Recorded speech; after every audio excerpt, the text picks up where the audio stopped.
రేవంత్ రెడ్డి గారు చెప్పిన మాటల్లో అత్యంత కీలక పాయింట్లు ఆంధ్రప్రదేశ్లో మన పక్కనున్న ఆంధ్రప్రదేశ్లో దాదాపు 8-9 ఎయిర్పోర్ట్లు ఉన్నాయి. హైదరాబాద్కి ఒక్కటే, తెలంగాణకి ఒకటే ఎయిర్పోర్ట్ ఉంది. మహారాష్ట్రలో చూస్తే 40 ఉన్నాయంట. ఓకే, అందుకే ఫ్యూచర్లో కూడా ప్రతి జిల్లాకు ఒక ఎయిర్పోర్ట్ తీసుకుని వచ్చే ప్రయత్నం చేస్తాను. ఎందుకంటే హైదరాబాదు తెలంగాణ అనేది దేశంలో రిచెస్ట్ రాష్ట్రం. అలాంటిది ఈరోజు మనకి ఈ ఎయిర్పోర్ట్లు కూడా చాలా అవసరం ఉంది. ఇటు వరంగల్ కావచ్చు, ఖమ్మం కావచ్చు, ఇట్లా కొన్ని ఎయిర్పోర్ట్లు తీసుకుని వచ్చే ప్రయత్నం కూడా చేస్తా ఉన్నారు. సో అది ఎప్పుడైతే అన్నారో అప్పటికి మనకి వరంగల్ హ్యావీకి మంచి డిమాండ్ ఉంది. సో సిటీ నెక్స్ట్ ఏంటంటే ఇప్పుడు హైదరాబాద్ లో నెక్స్ట్ ఏంటి వరంగల్. సో అందుకని వరంగల్ హ్యావీ కూడా కొంచెం ఆయన మాటల ద్వారా మార్కెట్లో కాస్త వచ్చింది. హైదరాబాద్ తర్వాత వరంగల్ అండి. అగైన్ కొన్ని మేజర్ సిటీస్ కూడా ఉన్నాయండి.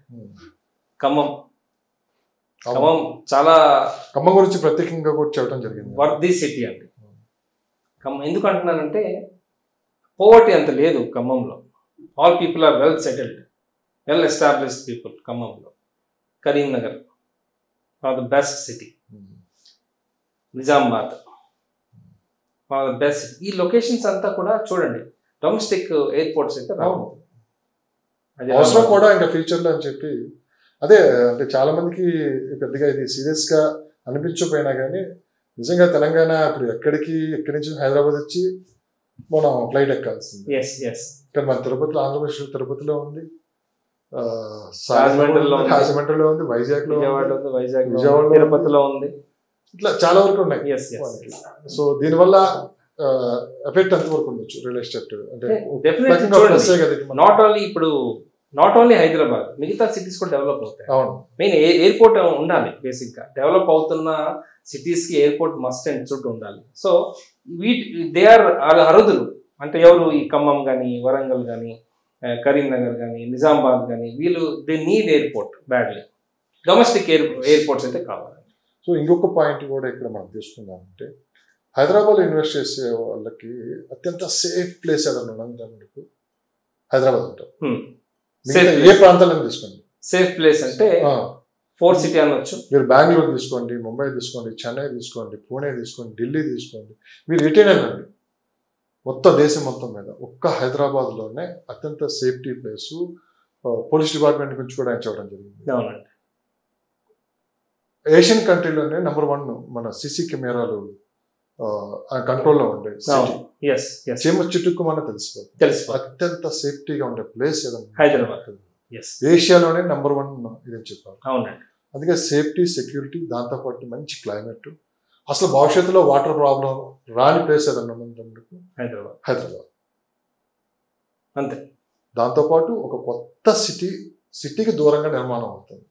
ఒక 100 కిలోమీటర్ల పరిధిలో భవిష్యత్తులో ఎలా ఉంటుందనేది ఒక విజన్ అనేది చూపించి రీజనల్ రింగ్ రోడ్ రాబోతుంది. రీజనల్ రింగ్ రోడ్ దానికి మొత్తం అదిగా అన్ని ఇప్పుడు అవుటర్ రింగ్ రోడ్ నుంచి రీజనల్ రైల్, రింగ్ రైల్, దాని గురించి కూడా ఆల్రెడీ చెప్పారు ఆయన. ఒకసారి ఊహించుకుంటేనే ఇది ఏ స్థాయిలో ఉంటుందో. అంటే చిన్న ఎగ్జాంపుల్ చెప్తానండి.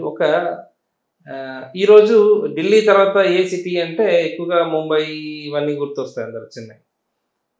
నెక్స్ట్ 7-8 years తర్వాత ఢిల్లీ తర్వాత నెక్స్ట్ గుర్తొచ్చే సిటీ హైదరాబాద్. ఆ లెవెల్లో గ్రో అయిపోతుంది. ఢిల్లీలో ఉండలేకపోతున్నారండి ఇప్పుడు చాలా మంది. షిఫ్ట్ అవుతున్నారు. ముంబై నుంచి షిఫ్ట్ అవుతున్నారు. చూసుకోండి, చెన్నై నుంచి కూడా షిఫ్ట్ అవుతున్నారు. సెలబ్రిటీస్ మీరు ఎవరైనా తీసుకోండి, కంపల్సరీ ఈరోజు టాలీవుడ్ సెలబ్రిటీస్ కావచ్చు, పొలిటికల్ లీడర్స్ కావచ్చు, ఇండియాలోని పొలిటికల్ లీడర్స్ సొంత హౌస్లు ఇక్కడ ఉన్నాయి వాళ్ళకి. ట్రూ. మీరు ఒకవేళ అక్కడికి వెళ్ళాలనుకోండి, ఫ్లైట్కి వెళ్ళి 1 గంటలో రావటమే కదా ఇక్కడ, వాళ్ళకి ఏం కాదు కదా. అదే ఫ్యూచర్ ఈ 10 yearsలో కూడా చాలా వరకు షిఫ్ట్ అయ్యే అవకాశం ఉంది అంటున్నారు. బాలీవుడ్ నుంచి, టాలీవుడ్ నుంచి నేను చెప్పేది ఓన్లీ సెలబ్రిటీస్ గురించి. అదే రీజన్స్ ఉన్నాయి. ఆ రీజన్స్ దాన్ని దృష్టిలో పెట్టుకుని డెవలపర్స్ కూడా, బిల్డర్స్ కూడా ఏంటంటే ఒక మంచి పెద్ద ప్రాజెక్ట్ కూడా తీసుకుని రాబోతున్నారు. చాలా వరకు మల్టీనేషనల్ కంపెనీస్ కూడా హైదరాబాద్ వైపే చూస్తున్నారు. సో ఇది ఫ్యూచర్లో దృష్టిలో పెట్టుకొని ఇక్కడ మన ప్రాజెక్టులు స్టార్ట్ చేస్తే బాగుంటుంది అని చెప్పి కూడా పెద్ద పెద్ద కంపెనీస్, అంబానీ, అదాని ఇలాంటి వాళ్ళు కూడా హైదరాబాద్ దృష్టి పెట్టారు. అవునండి, మైక్రోసాఫ్ట్ ఇలాంటి పెద్ద పెద్ద కంపెనీస్ ఇప్పుడు చాలా ల్యాండ్ అక్విజిషన్స్ ఆల్రెడీ చేశారు, ఇంకా చేయబోతున్నారండి. అంటే they are looking for best opportunities. ఇప్పుడు మన మాటలో కదా ఇది ఫ్రాంక్ రిపోర్ట్ చెప్తూనే ఉంది. అసలు మనం వెళ్ళి చూస్తే క్లియర్గా అర్థమవుతుంది. ఇది మనం మాటల్లో చెప్పటం కాదు కదా, రియాలిటీగా అక్కడికి వెళ్ళి చూసినా కూడా అర్థమవుతుంది. ఇంకో విషయం చెప్తానండి, ఇంకొక 5 years తర్వాత ఎక్కువగా డాటా సెంటర్స్ ఉన్న సిటీ అవ్వబోతుందండి మన ఏషియన్ కంట్రీలో. ఏషియన్ కాదు, entire world. Entire world. Microsoft, Adani, Google, Amazon, ప్రతి ఒక్కరు ఇక్కడ ల్యాండ్ ఎక్వైర్ చేసుకున్నారు. మైక్రోసాఫ్ట్ అందరూ దే ఆర్, కొన్ని రెడీగా ఉన్నాయి, కొన్ని ఆపరేషన్స్లో ఉన్నాయి, కొన్ని కన్స్ట్రక్షన్స్లో ఉన్నాయి, కొన్ని ల్యాండ్ అక్విజిషన్స్లో ఉన్నాయి. వరల్డ్కి హైయెస్ట్ డాటా సెంటర్స్ అవ్వబోతున్నాయండి ఇక్కడ. అవన్నీ దృష్టిలో పెట్టుకునే దూరదృష్టితోటి ముఖ్యమంత్రి గారు మాట్లాడడం జరిగింది. అన్నారు చంద్రబాబు నాయుడు గారు ఏ విధంగా ఆలోచించారు, హైటెక్ సిటీ నిర్మిస్తే నెక్స్ట్ ఫ్యూచర్ ఎలా ఉంటుంది అనేది రేవంత్ రెడ్డి గారు మాటలోనే చెప్పారు. ఇవన్నీ చెప్పారు. ఔటర్ రింగ్ రోడ్ విషయం కూడా మంచి జరిగితే మంచిగా చెప్పాడు ఆయన. 100% వాళ్ళ పేర్లు వాడారు. నిజంగా పనిచేశారు కాబట్టి చెప్పారు. రేపు నా పేరు కూడా అలా చెప్పుకోవాలన్నారు ఆయన. అంతే. సో ఆయన అన్నారు, పదే ఒక మాట గుచ్చి చెప్పారు, అపోహాలు వద్దు, మిమ్మల్ని అపోహాలలోకి తీసుకెళ్తున్నారు, దయచేసి అవన్నీ పక్కన పెట్టండి, ప్రభుత్వాన్ని నమ్మండి, దాంతోపాటు మేము తీసుకోబోయే చర్యలు కావచ్చు, మేము తీసుకొని పోయే డెవలప్మెంట్స్ గురించి కానీ మీరు నమ్మి ముందుకెళ్తే మీరు 100% మీరు పెట్టిన ప్రతి రూపాయి అనేది అది డబుల్ అయి కూర్చుంటుంది కానీ తగ్గే ప్రసక్తే లేదు. నేను కూడా ఒక రియల్ ఎస్టేట్ చేశాను, నేను కోకాపేటలో భూములు కొన్నాను, నేను కోకాపేటలో లాభాలు పొందాను. ఆయనే చాలా క్లియర్ కట్గా చూడటం జరిగింది. కాస్త పబ్లిక్లో కూడా బాగానే వెళ్ళింది. రియల్ ఎస్టేట్ కూడా ఫ్యూచర్ని ఫోర్కాస్ట్ చేసే తీసుకోవాలండి. ఈరోజు ప్రజెంట్ సిచ్యువేషన్లో తీసుకోవాలంటే 10 రెట్లు పెట్టుకోవాలి. రియల్ ఎస్టేట్ ఎప్పుడైనా ఫ్యూచర్ని ఫోర్కాస్ట్లో చేసి కొంటేనే మనకు తక్కువ ప్రైస్లో వస్తుంది, మన మనీ మల్టిప్లై అవుతుంది. ఈరోజు డెవలప్మెంట్స్ చూసి కొనాలంటే 10 times ఎక్కువ పెట్టి కొనవలసి వస్తుంది. సో ఆయన చెప్పేది కూడా అదే, మమ్మల్ని నమ్మండి, ఈ డెవలప్మెంట్స్ మేము చేస్తాం, ఈ విధంగా సిటీని నిర్మిస్తాం, మీరు ఇన్వెస్ట్ చేయండి. ఈరోజు ఇన్వెస్ట్ చేస్తే రేపు పొద్దున 10 times అయ్యే బాధ్యత నాది. డెఫినెట్గా అవుతుందండి, డెఫినెట్గా అవుతుంది. రీజనల్ రింగ్ రోడ్ వరకు డెవలప్మెంట్స్ అయితే వస్తున్నాయి. ఎలా సార్ ఔటర్ రింగ్ రోడ్కి రీజనల్ రింగ్ రోడ్ మధ్య అసలు మార్కెట్ ఏం వస్తుంది? సూపర్. అసలు ఏంటి కీ పాయింట్స్ ఏంటి, అసలు కీ లొకేషన్స్? ఎక్కువగా లొకేషన్స్ మీకు చెప్తానండి.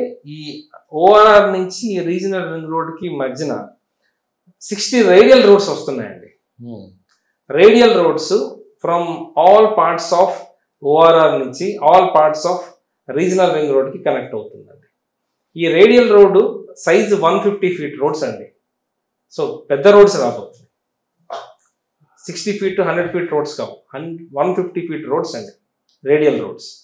సో ఈ 60 రేడియల్ రోడ్స్ చుట్టూ మనం హ్యూజ్ రియల్ ఎస్టేట్ చూడబోతున్నాం. హ్యూజ్ అంటే ఫారెస్ట్, గవర్నమెంట్ ల్యాండ్స్ పక్కన పెడితే మిగతా ల్యాండ్స్ మాత్రం డెఫినెట్గా రెసిడెన్షియల్గా గ్రో అయిపోతున్నాయి. సో ప్రతి సందర్భంలో మనం లొకేషన్స్, డెవలప్మెంట్స్, ఫ్యూచర్ ఎలా ఉంటుంది, ఏ కంపెనీస్ రాబోతున్నాయి అనేది మనం మాట్లాడుకుంటాం. రియల్ ఎస్టేట్లో ఇన్వెస్ట్ చేయాలంటే ఒక మంచి ప్లాన్ అంటే ఏం చెప్తారు మీరు? అంటే మీరు అన్నట్టు ఎన్ని లొకేషన్స్ ఉంటాయి, అంటే బడ్జెట్ ఇంక్లూడింగ్ బడ్జెట్. ఒక శాలరీ నుంచి మొదలు పెట్టుకుంటే, ఒక 50,000 1 lakh శాలరీ నుంచి మొదలు పెట్టుకుంటే ఆ ప్లానింగ్ ఎలా ఉండాలి, లొకేషన్ ఎలా సెలెక్ట్ చేసుకోవాలి, ఇట్లా వన్ బై వన్ కొన్ని ఉంటాయి. మీకు తెలుసు కదా, మీరు చాలా వరకు మీ కస్టమర్ని బేసిక్ ఇవన్నీ అడిగిన తర్వాతే కదా మీరు సర్టెన్ లొకేషన్ కావచ్చు సజెస్ట్ చేస్తారు. అది నాకు ఒకటి మంచి ప్లాన్ చెప్తారు. ఇన్వెస్ట్మెంట్స్ అగైన్ 2 రకాలుగా ఉంటాయండి. ఒకటి సెల్ఫ్ యూజ్, ఇంకొకటి రిటర్న్ ఆఫ్ ఇన్వెస్ట్మెంట్. అంటే it's like more or less income rent. అంటే సెల్ఫ్ యూజ్ అంటే ఈరోజు ఇక్కడ 1000 గజాలు కొని నేను ఒక పెద్ద బంగ్లా కడదాం అనుకుంటున్నాను ఫ్యూచర్లో, అది సెల్ఫ్ యూజ్ అండి. ఈ రోజు ఇక్కడ 1000 గజాలు కొని రేపు పొద్దున నేను అపార్ట్మెంట్ కడదాం అనుకుంటున్నాను, ఇది బిజినెస్ పాయింట్ ఆఫ్ కమర్షియల్ గా ఆలోచించే వాళ్ళు. నేను అడిగేది ఏంటంటే 5 నుంచి 10 సంవత్సరాలు వెయిట్ చేయగలిగే వాళ్ళకి ఓకే మీరు ఇచ్చే ప్లాన్, మీరు ఇచ్చే లొకేషన్స్ చెప్పండి. చూడండి, నెక్స్ట్ 10 years లోపల మన ఇన్వెస్ట్మెంట్కి మంచి రిజల్ట్, మంచి ఫ్రూట్ని చూడాలనుకుంటే ఫ్యూచర్ సిటీ ఎప్పుడు ఫస్ట్ ప్లేస్లో ఉంటుందండి. Second, Mumbai highway is playing a major role. అంటే ఫ్యూచర్ సిటీకి ఈక్వల్గా కాదు కానీ నెక్స్ట్ టు ఫ్యూచర్ సిటీ ఈ ఏరియా బాగా గ్రో అవబోతుంది. ఎందుకంటే చాలా ఇండస్ట్రీస్ ఉన్నాయి. ఈ ఫ్యూచర్ సిటీలో ఇంకా ఇండస్ట్రీస్ రాబోతున్నాయండి. ఇక్కడ ఆల్రెడీ ఇండస్ట్రీస్ ఉన్నాయి. మనం ఫార్మసిటీ ఇండస్ట్రీస్ ఉన్నాయి, ఈ ఎంఆర్ఎఫ్ టైర్స్ ఇండస్ట్రీ ఉంది, టోసిబా కంపెనీ ఉందండి ఇక్కడ.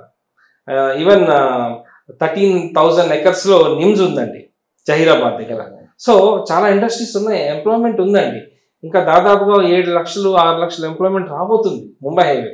Next future city Mumbai highway is growing like anything. మీరు ముంబై హైవే అంటున్నారు కదా, సంగారెడ్డి నుంచి మనం పటాన్ చెరువు రావాలంటే అసలు ఆ ట్రాఫిక్ చూస్తే చాలా దారుణంగా ఉంది కదా. మనం అనుకుంటాం ముంబై హైవేలో ఏముంటుంది, అంత చివరి ఎక్కడో ఉంది కదా ముంబై హైవే. ఇక్కడ హైటెక్ సిటీ ఇటు పక్క ఉంది, ఐటీ ఎంప్లాయీస్ ఎవరు ఉంటారు అక్కడ. కానీ ముంబై హైవే ఎందుకు గ్రో అవుతుంది, అటువైపు ఎందుకు చెప్తున్నారని చెప్పి చాలా మందికి డౌట్ కూడా ఉంది. వాస్తవంగా సో ముంబై హైవే ఎవరు ఉంటున్నారని కూడా బేసిక్ గా బిహెచ్ఎల్ నుంచి మనం హైటెక్ సిటీ రావాలంటే ఆ ట్రాఫిక్ లో చాలా కష్టాలు ఎదుర్కోవాలి. హైవే నుంచి అసలు ఎవరు ఈ ఇన్వెస్ట్ చేస్తున్నారు, అటు సైడ్ ఎవరు ఉంటున్నారు, అక్కడ ఏం జరుగుతుంది కూడా చాలా చాలా ఆసక్తి ఉంది. గవర్నమెంట్ దానికి సొల్యూషన్ కూడా తీసిందంటే వర్కౌట్ స్టార్ట్ అయింది. మీరు రీసెంట్ గా సంగారెడ్డి ట్రావెల్ చేస్తే ఎక్కడ పడితే అక్కడ ఫ్లైఓవర్స్ కట్టుకొస్తారు సార్. గవర్నమెంట్ ఎక్స్ప్రెస్ హైవే అని మనం డిక్లేర్ చేసింది లాస్ట్ ఇయర్. వర్క్ ఇది జరుగుతుందండి. ఎక్కడి నుంచి బిహెచ్ఎల్ నుంచి సంగారెడ్డి వరకు 4 ఎగ్జిట్స్ ఉంటాయి. ఎక్కడ ట్రాఫిక్ ఉండదు, ఎక్కడ సిగ్నల్స్ ఉండదండి. డైరెక్ట్ బిహెచ్ఎల్ మీరు ఎక్స్ప్రెస్ హైవే ఎక్కితే సంగారెడ్డి మీరు హార్డ్లీ 20-25 minutes రీచ్ అయిపోతారు. ఎక్కడెక్కడ పటాన్ చెరువు, again Muthangi, Isnapur, again Rudraram, again Sangareddy. So ఎందుకు గవర్నమెంట్ ఆ ఎక్స్ప్రెస్ హైవే వేస్తుందంటే ముందే ఫ్యూచర్ ఫోర్కాస్ట్ చేస్తుంది. ఇక్కడ జనాలు పెరుగుతున్నారు, ఇక్కడ రెసిడెన్షియల్స్ ఎక్కువగా వస్తున్నాయి, ఇన్స్టిట్యూషన్స్ ఉన్నాయి. అవును, ఐఐటి ఉంది, గీతం యూనివర్సిటీ ఉంది, ఎంఎన్ఆర్ యూనివర్సిటీ ఉంది, డెంటల్ కాలేజెస్ ఉన్నాయి, ఇంకా మెడికల్ కాలేజెస్ చాలా వరకు ఉన్నాయి అక్కడ. అంటే ఎడ్యుకేషన్ వైజ్గా గ్రో అవుతుంది, ఇండస్ట్రీ వైజ్గా గ్రో అవుతుంది, మ్యానుఫ్యాక్చరింగ్ హబ్గా గ్రో అవుతుంది ఏది ముంబై హైవే. సో జహీరాబాద్ వరకు మనం హ్యూజ్ రియల్ ఎస్టేట్ చూడబోతున్నాం కమింగ్ 5 years. ఈ రోజుగా ఇన్వెస్ట్ చేస్తే డెఫినెట్గా. కానీ ఆ రోడ్లో వెళ్తుంటే నిజంగా క్లైమేట్ కావచ్చు, ఆ కొండలు వెళ్ళే కొద్దిగా కొత్త లోకంలో కొత్త ఏరియాకి వెళ్ళినట్లు మంచి ఫీల్ అయితే వస్తుంది. ఒక్క ప్రాబ్లం ఏంటంటే ఆ ట్రాఫిక్ వల్ల కాస్త మనం సంగారెడ్డి వరకు ఇబ్బంది పడాల్సి వస్తుంది. సంగారెడ్డి దాటి వెళ్తున్నాం అంటే మనకి అద్భుతమైన ప్లేసెస్ అండి, నిజంగానే ఎంత బాగుంది అనిపిస్తుంది. మనం ముంబై హైవే చూస్తున్నాం అంటే ఇంకా 2 రేడియల్స్ రోడ్స్ వస్తున్నాయండి. Radial road 33, radial road 34. ఎక్కడి నుంచి అంటే ఎగ్జిట్ ఇప్పుడు ఈ ముత్తంగి నుంచి ఒక రేడియల్ రోడ్ 33 వస్తుందండి. అగైన్ ఈ కొల్లూరు నుంచి ఎగ్జిట్ 2 కదండి. ఎగ్జిట్ 2 నుంచి అగైన్ మళ్ళీ regional ring road connectivity exit S34. ఈ 2 రోడ్స్ కూడా డెవలప్ అవుతాయండి. ఈ రోజు లేవు రోడ్స్, చిన్న 30 feet రోడ్సే ఉన్నాయి. రేపు పొద్దున అవి కూడా 150 feet రోడ్స్ చేస్తున్నారు గవర్నమెంట్. సో ఇటు 33, 34 కూడా రైట్ టైం. ఇప్పుడు ఇక్కడ చాలా చౌకగా దొరుకుతాయండి ల్యాండ్స్. ఇక ఎకరాల్లోకి ఉన్న ఈవెన్ గజాల్లోకి ఉన్న మనకు 12,000, 13,000 దొరికేస్తాయండి. 13,000 దొరికేస్తాయి. ఇప్పటివరకు మిమ్మల్ని చాలా మంది చాలా ప్రశ్నలు అడుగుంటారు. అంటే ఇల్లు కొనడం బెస్టా, ప్లాట్ కొనడం బెస్టా, ఇవన్నీ రకరకాల చర్చలు అడుగుతున్నారు. ఇప్పుడు వరకు అదే జరుగుతుంది. కానీ ఇప్పుడు ఏమంటాయంటే ఇల్లు ప్లాట్ కాకుండా ఎకరాల్లో కొనడం బెస్టా, ఎకరాల్లో దూరమైనా పర్లేదు. అదే అంటున్నాం. ఎకరాల్లో ఎవరు కొంటారంటే సఫిషియెంట్ మనీ ఉంది, ఆల్రెడీ ఇల్లులు ఉన్నాయి, మనీ ఇన్వెస్ట్మెంట్ చేయాలి అనుకుంటే ఎకరాల్లో కొనడం బెస్ట్ అంటే. ఒకప్పుడు అంటే ఓకే ఇండివిజువల్ గా చేసుకున్నారు. ఇప్పుడు ఏంటంటే అంత ఐటీ ఎంప్లాయీస్ కావచ్చు, కొంతమంది బిజినెస్ పీపుల్ కూడా ఏంటంటే క్లోజ్ అసోసియేషన్ అందరికి ఉంటుంది. ఎవరు ఆఫీసులో వాళ్ళకి ఉంటుంది. లేదు నా దగ్గర ఒక 50 లక్షలు ఉన్నాయి అనుకో, నా ఫ్రెండ్ సర్కిల్ మొత్తం కలిపి తలా 50 లక్షలు వేసుకొని ఒక ఎకరమే కొనుక్కుంటూ తర్వాత అగ్రిమెంట్లో సో దాంట్లో ఎవరికి ఎంత అనేది కూడా మనం రాసుకుంటాం. పక్క లీగల్ డాక్యుమెంట్ ఉంటుంది. అందరూ ఒక పేరు మీద అయితే ఉండదు కదా ఎకరం. ఆ తర్వాత మనకు ఉన్న తర్వాత అందరూ డివైడ్ చేసుకుని ఆ ఎకరం అనేది అందరి పేరు మీద ఉంటుంది. అలాంటి థాట్స్ లో ముందుకెళ్తున్నారు ఇప్పుడు. అంటే అవును, రేపు ఎలా భవిష్యత్తు ఎలా ఉంటుందో తెలియదు. ఎవడెవడో ఎక్కడెక్కడో ఇన్వెస్ట్ చేసుకునే బదులు ఒక ఎకరం 2 ఎకరాలు మన దగ్గరే ఉంటే ఆ ల్యాండ్ బ్యాంక్ అనేది రేపు ఎవరికొస్తే డెవలప్మెంట్కి ఇవ్వచ్చు. అందులోనే మనకి ప్లాట్స్ వస్తాయి, అందులోనే మనకి ఇన్కమ్ వస్తుంది అని చెప్పి ఒక కొత్త ప్లాన్ తో ముందుకెళ్తున్నట్టు కూడా గ్రూప్ ఇన్వెస్ట్మెంట్స్ అంటే బేసిక్ గా ఫ్రెండ్స్ కానీ కాలనీ, కమ్యూనిటీ, సొసైటీ అత్యంత సేఫ్టీ ఇన్వెస్ట్మెంట్ ఇది కూడా. ఇది గ్రూప్ గ్రూప్ గా కూడా ఏంటంటే అందరూ చెడ్డ వాళ్ళైతే ఉంటారు కదండి. వాళ్ళ 10 మంది కలిసి ఇన్వెస్ట్ చేసే దగ్గరకు వచ్చారంటే వాళ్ళకి ఒకరి గురించి వాళ్ళకి అన్ని తెలుసు. అట్లాంటప్పుడు అందులో ఇంకోటి ఏంటి, ఒకరి వల్ల కూడా ఫ్రాడ్ జరిగే అవకాశం ఉంది. ఎందుకంటే ఎవరు దాంట్లో వాళ్ళు డివైడ్ చేసుకుని మళ్ళీ రాయించుకుంటారు. ఏంటి ప్రాబ్లం? సేఫ్. రేపు దానికి ఏమైనా 10 మంది ఉన్నారు వెనకాల. ట్రూ. ఒక సింగిల్ అనుకో మనం ఏం చేయగలం? ఈ 10 మంది అయితే పోరాడగలరు కదా. అట్లా అంటే మీరు చెప్తుంటే జస్ట్ రీకలెక్టింగ్, నాకు చాలా కాల్స్ వస్తాయండి. గ్రూప్ సార్ మేము గ్రూప్ ఉన్నామండి, మా సొసైటీ అందరు కలుసుకుందాం, మీ బ్రదర్స్ అందరు కలుసుకుందాం అనుకుంటున్నాం, ఒక ఎకర్స్ లో కావాలని చాలా మంది అడుగుతారు. ఎలా ఉంటుంది sir? Basic it's good investment అండి. ఎందుకంటే చిన్న ఎగ్జాంపుల్ చెప్తాను. ఈ రోజు కోకాపేట ఒక 10-15 years బ్యాక్ కోకాపేట కంపేర్ చేసుకుంటే అప్పుడు ఎంత అండి? కోటి కూడా కాదు, 1-2 కోట్లలో రేవంత్ రెడ్డి గారు చెప్పారు 20 సంవత్సరాల క్రితం 12 లక్షలు, 10 నుంచి 15 లక్షలు కొన్నారు. ఈ రోజు 100 కోట్లు అయింది. 100 కోట్లు. Yes, that's what I'm saying. అప్పుడు ఆ గ్రూప్ లో కొన్న వాళ్ళు ఇప్పుడు ఎంజాయ్ చేస్తున్నారు కదండి. అప్పుడు సే ఫర్ ఎగ్జాంపుల్ 5 ఎకరాలు కొన్నారు ఒక 60 లక్షలు పెట్టి, ఒక 70 లక్షలు పెట్టి. ఈరోజు ఎంత అయిందండి? 500 కోట్లు అయింది కదండి. So definitely group investments they have to identify the right place అండి. అంటే నెక్స్ట్ కోకాపేట అంటే నాట్ ఎగ్జాక్ట్లీ కోకాపేట అంటే అటువంటి డెవలప్మెంట్స్ ఎక్కడ రాబోతున్నాయి ఐడెంటిఫై చేసి కొనాలి. డెఫినెట్గా ఉన్నాయండి లొకేషన్స్. ఓకే, బెస్ట్ ఐడియాస్ అంటారు. కొంచెం దూరం అయినా పర్లేదు, కొంచెం దూరం. రీజనల్ రింగ్ రోడ్ మైండ్లో ఒకటే పెట్టుకోవాలి. Up to regional ring road ఎక్కువగా రెసిడెన్షియల్గా గ్రో అయ్యే లొకేషన్ ఎక్కడ ఉన్నది ఐడెంటిఫై చేయాలండి. అసలు సొంతంగా వీళ్ళే చేసుకోవచ్చు ప్రాజెక్ట్. డెఫినెట్గా ఇలాంటి మార్పులు కూడా కనిపిస్తున్నాయి ఫ్యూచర్లో. అవునండి. సో రేవంత్ రెడ్డి గారు మరొక మాట చెప్పారు, మొత్తం 57 నిమిషాల స్పీచ్. మెట్రో రైలు మార్పు చేయడానికి కారణాలు చాలా వివరంగా వివరించారు. అవునండి. సో ఫ్యూచర్ లో కూడా మెట్రో విస్తరణ చాలా అవసరం ఉంది. మియాపూర్ టు అటు పఠాన్ చెరువు విస్తరించాలి. తర్వాత చాలా రూట్ మ్యాప్స్ అని చెప్పారు, ఎయిర్పోర్ట్ కనెక్ట్ చెప్పారు, 4th సిటీ కూడా కనెక్ట్ అని చెప్పారు ఆయన. సో దానికి క్లియర్ కట్ గా పిక్చర్ క్లారిటీ వచ్చింది పబ్లిక్ కూడా. సో అది ఎప్పటికి అవుతుంది అనేది ఇంకా గవర్నమెంట్ తీసుకున్న నిర్ణయం. భూసేకరణ కావచ్చు, అంత ఈజీ అయితే కాదు ఇలా రూట్ మ్యాప్ ప్రకారం. ఇదంతా కనెక్టివిటీస్ చూసారండి. బేసిక్ గా పటాన్ చెరువు వరకు ఎలాగా మనకు కావాల్సిందే, ఎందుకంటే హ్యూజ్ రెసిడెన్సీస్ ఉన్నాయి అక్కడ. అగైన్ 4th సిటీ నిర్మిస్తున్నారు కాబట్టి ఎయిర్పోర్ట్ దగ్గర ఎట్లా అవసరం, ఎయిర్పోర్ట్ ఎట్లా అవసరం. అక్కడ నుంచి మళ్ళీ అక్కడ నుంచి తుక్కు కూడా కొంగరకల మీర్ ఖాన్పేట వరకు కన్ఫర్మ్ అయిపోయిందండి. అగైన్ ఇక్కడ మేడ్చల్ నుంచి Shamirpet connectivity, again Shadnagar వరకు connectivity. So these are required అండి మనకి. ఎందుకంటే ఇండియాలో 2nd హైయెస్ట్ లార్జెస్ట్ మెట్రో అనేది మనది హైదరాబాద్. సో ఢిల్లీకి ఈక్వల్ గా గ్రో అవుతుంది సిటీ కూడా, మెట్రో కూడా అదే విధంగా కావాలి. ఇంకోటి వినిపిస్తుంది సార్, ఐటీ ఎంప్లాయీస్ జాబ్స్ పోతున్నాయి. So the effect real estate మీద చాలా వరకు చూపిస్తుంది అని బయట వినిపిస్తుంది. రాబోయే టెక్నాలజీ చాలా వరకు చాలా కంపెనీస్ లేఅవుట్ ప్రకటిస్తున్నాయి, లేఅవుట్ ప్రకటిస్తున్నాయి అని చెప్పి వింటున్నాం. సో మార్కెట్ మీద ఎంతవరకు ఇది చూడండి. బేసిక్ గా మేము రెగ్యులర్ గా ఇంటరాక్ట్ అవుతున్నాం అండి. ఇప్పుడు బేసిక్ గా నా వర్క్ ఐఎమ్ రియల్ ఎస్టేట్ గా, నేనేం చేస్తానంటే ప్రతి కస్టమర్తో ఇంటరాక్ట్ అవుతున్నాను. ఈ టాపిక్స్ వస్తున్నాయండి. ఇప్పుడు ఒక సాఫ్ట్వేర్ డెవలపరు ఆయన అప్గ్రేడ్ చేసుకుంటాడు. ఇప్పుడు ఒకప్పుడు C++, జావా, ఒరాకిల్ ఉండేదండి. దాని తర్వాత ఈ చాలా వచ్చాయి ఇంకా సాఫ్ట్వేర్స్, అంతే కదండి. ఇప్పుడు AI వచ్చింది, వాళ్ళు అప్గ్రేడ్ చేసుకుంటున్నారు. వాళ్ళు జాబ్స్ని వాళ్ళు they are securing their jobs అండి. అంటే పోతున్నాయి, ఈ ఫీల్డ్లో పోతున్నాయి, ఆ ఫీల్డ్లో again they are getting the jobs. ఎన్ని జాబ్స్ పోయాయో దాని 10% జాబ్స్ ఆర్టిఫిషియల్ ఇంటెలిజెన్స్ పెరిగాయి కదండి. అందుకే ఈ టైంలోనే విండో ఫ్లాట్ అనుకుంటే సేఫ్ అండ్ సెక్యూర్గా ఉంటారండి. ఫైనల్ గా ఎలా అనిపిస్తుంది సార్ మొత్తం మీద ఈ 15 రోజులు ముఖ్యమంత్రి గారి స్పీచ్ తర్వాత? సో ఓవరాల్ గా మార్కెట్ మీద ఎలాంటి ప్రభావం? జనాలు కూడా విపరీతంగా వాళ్ళు సెర్చ్ చేస్తున్నారండి. అగైన్ ఇప్పుడు తెలిసిపోయింది. ఒకప్పుడు సోషల్ మీడియా ప్లాట్ఫామ్స్ లేవండి. ఒకప్పుడు ఒక ఈటీవీ, జెమినీ టీవీలో న్యూస్లు చూడడం తప్ప ఇట్లా యూట్యూబ్, ఇన్ని ఛానల్స్, ఇంత అవేర్నెస్ ఉండేది కాదండి. ఒకప్పుడు ఉన్నాయి కూడా, జనాలకు అవగాహన లేదు. ఈరోజు ప్రతిదీ కూడా చూస్తున్నారు, ఎవరు ఏం మాట్లాడుతున్నారు, అసలు ఎంత రియాలిటీ ఉంది. జస్ట్ నేను రిటైల్ ప్రాపర్టీ షోలో పేరు చెప్పనులే కానీ one of the key role పోషిస్తున్న వ్యక్తితో మాట్లాడడం కూడా జరిగింది.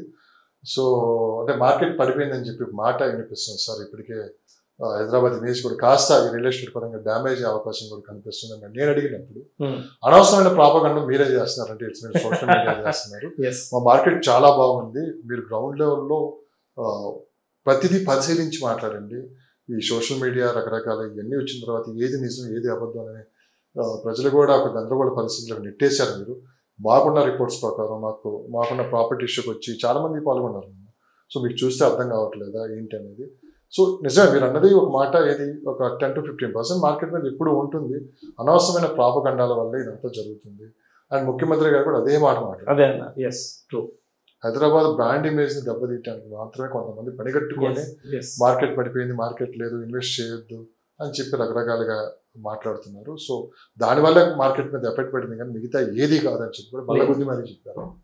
అంతే ట్రూ అండి. చెప్పాను కదా, లాస్ట్ ఇయర్ కొంచెం పడ్డది డ్యూ టు సమ్ రీజన్స్.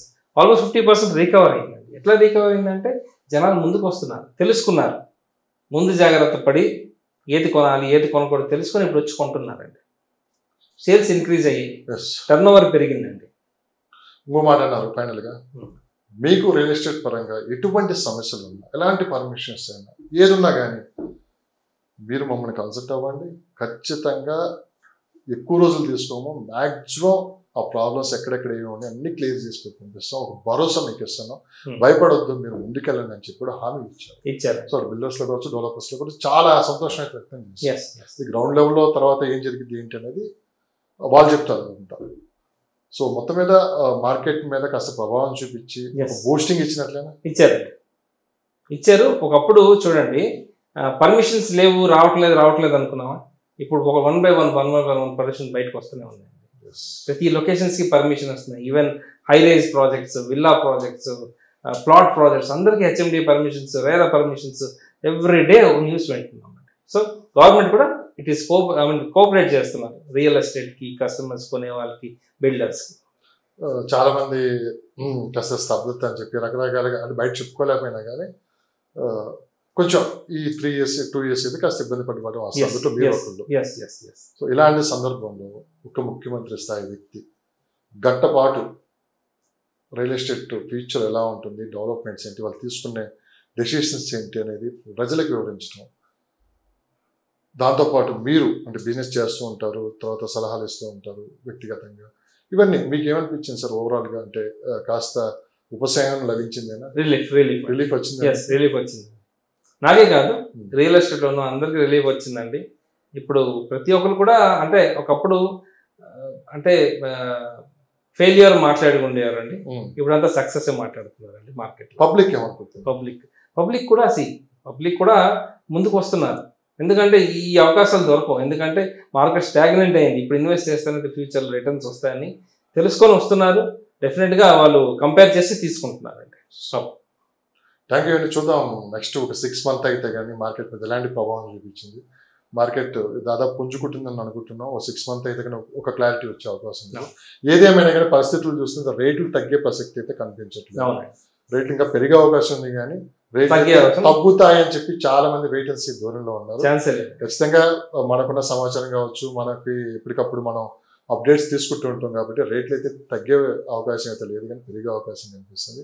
ఇంకా ఫ్యూచర్లో కూడా ఇంకా మరీ పెరిగే అవకాశం కూడా కనిపిస్తుంది. కాబట్టి దిస్ ఈజ్ రైట్ టైం. అంటే ఎవరైనా కొనుక్కోండి, ఇది డబ్బులుండి అప్పులు చేసి ఎవరైతే కొనద్దులేండి. ఎందుకంటే చాలా వరకు రియల్ ఎస్టేట్లో నేను చెప్పినా కానీ నాతో పాటు చాలా మంది కూర్చుంటారు, అప్పులు చేసి అయితే మనకి ఎక్కడ ఇన్వెస్ట్మెంట్స్ అనేది వద్దంటున్నారు. సో డబ్బు ఉంటే కూడా ఖచ్చితంగా ఇన్వెస్ట్ చేసుకొని ఖచ్చితంగా ఒక 5-10 years ఆగగలిగితే మనకి మంచి ప్రాఫిట్స్ అయితే చూడబోతున్నాం. ఈ అపోహాల నుంచి బయటపడండి. ఖచ్చితంగా భవిష్యత్తు అంతా రియల్ ఎస్టేట్ వైపే ఉంటుంది. ఎందుకంటే డెవలప్మెంట్స్ అనేది జరుగుతూనే ఉంటుంది, ఇంకా జరుగుతూనే ఉంటుంది, కానీ వెనక్కి వచ్చేది కాదు, ఇది ముందుకెళ్ళేదే కానీ వెనక్కి వచ్చేది కాదు. వన్స్ మనం కూడా వాళ్ళతో పాటు ట్రావెల్ చేసామంటే మనకు ఖచ్చితంగా మనందరం భవిష్యత్తు కూడా బాగుంటుంది. కానీ రియల్ ఎస్టేట్లో ఇన్వెస్ట్ చేసే ముందు ఇప్పటికే చాలా అవేర్నెస్ ప్రోగ్రామ్స్ మీకు తీసుకుని వచ్చాము. డాక్యుమెంట్ వెరిఫికేషన్ కానీ ప్రతిదీ మీరు లీగల్గా పేపర్ నమ్మండి, మనిషిని కాదు. మీ పేపర్ వర్క్ నమ్మి ముందుకెళ్ళండి, భవిష్యత్తులో ఎటువంటి ఇబ్బందులు రావు. సో మీకు కావాలంటే సరైన గైడ్లైన్స్ ఇవ్వడానికి చాలామంది ఎక్స్పర్ట్స్ మన స్టూడియోకి కూడా వస్తూ ఉంటారు. సో ముందు కూడా మీకు మంచి ఇన్ఫర్మేషన్ ఇవ్వడానికి మీ ముందు ఉంటాము. సో రవి గారు, ఒకప్పుడు మార్కెట్లో ఓపెన్ ఫ్లాట్స్ అనేది ఎగబడి కొనేవాళ్ళు, అసలు దొరకవేమో అని చెప్పి ఎటు చూసినా కానీ మన రిజిస్ట్రేషన్ ఆఫీసుకు జనాలు కనపడేవాడు. అండ్ అవుట్స్కర్ట్స్కి వెళ్తే ఎప్పుడు చూసినా ఎవరు చూసినా ఆ కార్లు తిరుగుతూనే ఉంటాయి. అలాంటి మార్కెట్ ఇప్పుడు లేదు. అలాంటి మార్కెట్ మళ్ళీ ఎప్పుడు వస్తుందంటే చూడండి, ఒకప్పుడు 15 years బ్యాక్ ఎగ్జాంపుల్ చెప్తున్నాను, ఎక్కువగా ప్లాట్స్ సేల్ అయ్యాయండి. అప్పుడు ఈ బిల్డర్స్ రకరకాలు ఆఫర్స్ ఇచ్చేవారు. ఆఫర్స్ ఏంటంటే ఈఎంఐ ఆఫర్స్ ఇచ్చేవారు. 2 yearsలో కట్టండి, ఎవ్రీ మంత్ ఇంత కట్టండి, 3 yearsలో కట్టండి అని. ఎక్కువగా అప్పుడు ఈఎంఐలో తీసుకున్న వాళ్ళందరూ ఈరోజు మెయిన్ లొకేషన్స్లో ప్లాట్స్ ఉన్నాయండి వాళ్ళకి. ఈరోజు ఏ బిల్డర్ కూడా ఈఎంఐ ఆప్షన్స్ ఆపేశారు. యాక్చువల్లీ మళ్ళీ ఈ ఈఎంఐ ఆప్షన్స్ అనేది ఈ మార్కెట్లో మళ్ళీ స్టార్ట్ అయ్యాయి. ఎక్కడెక్కడంటే ముంబై హైవే, సంగారెడ్డి దగ్గర నేను రీసెంట్గా చూశాను. నేను కూడా ప్రాపర్టీస్ ఎక్కువగా కొంటుంటానండి. సో రీసెంట్గా విజిట్ చేశాను. సంగారెడ్డికి అతి దగ్గరలో, సంగారెడ్డి నుంచి ఒక 10-15 minutes జర్నీలో 13,000 గజానికి 3 years ఆప్షన్ ఇస్తున్నారు, 2 yearsలో కొనే ఆప్షన్స్ ఇస్తున్నారు. So real it's good for market అనమాట. ఎందుకంటే ప్రతి ఒక్కరు కొనలేరండి. ఈరోజు ఎంప్లాయీ ఏం చేస్తాడు, లోన్ పెట్టుకుంటాడు, కొంటాడు. ఈరోజు బిజినెస్ మ్యాన్ ఏమవుతుంది, రిజర్వ్స్ ఫండ్ ఉంటుంది, కొనేస్తారు. కానీ కామన్ పీపుల్ కొనలేరు. ఒక డైలీ బిజినెస్ చేసే వాళ్ళకి ఇది ఒక గుడ్ ఆపర్చునిటీ అండి. ముంబై హైవే, అగైన్ బెంగళూరు హైవేలో సేమ్ ఆపర్చునిటీస్ చూశానండి. 3 years ఈఎంఐ. అగైన్ నాగ్పూర్ హైవేలో కూడా ఈ ఆప్షన్స్ చూశానండి. So it's a good sign for investors. Safe and secure. ఇవే సేఫ్ అండి. అంటే with permissions and RERA. Okay, ఈ ప్రీ లాంచ్ నేను అంటం లేదండి. Permissions RERA, HMDA, DTCP, RERA ఉన్న ప్రాజెక్ట్స్ నేను చెప్తున్నానండి. ఆఫర్స్ ఇస్తున్నారు, 2 years 3 yearsలో కట్టే ఆఫర్స్ ఇస్తున్నారు. So it's a good opportunity for daily business చేసేవాళ్ళు, డైలీ టర్న్ ఓవర్ చేసే వాళ్ళకి ఇది గుడ్ ఆపర్చునిటీ అని చెప్పొచ్చు. మంత్లీ ఒకసారి ఈఎంఐ కింద పే చేసుకొని, పెయిన్ కూడా తెలియదండి. ఒకేసారి 25,000 25 లక్షలు కట్టాలంటే కష్టం. కానీ నెలలకి ఇంత అని కట్టుకోవాలంటే వాళ్ళకి తెలియదు.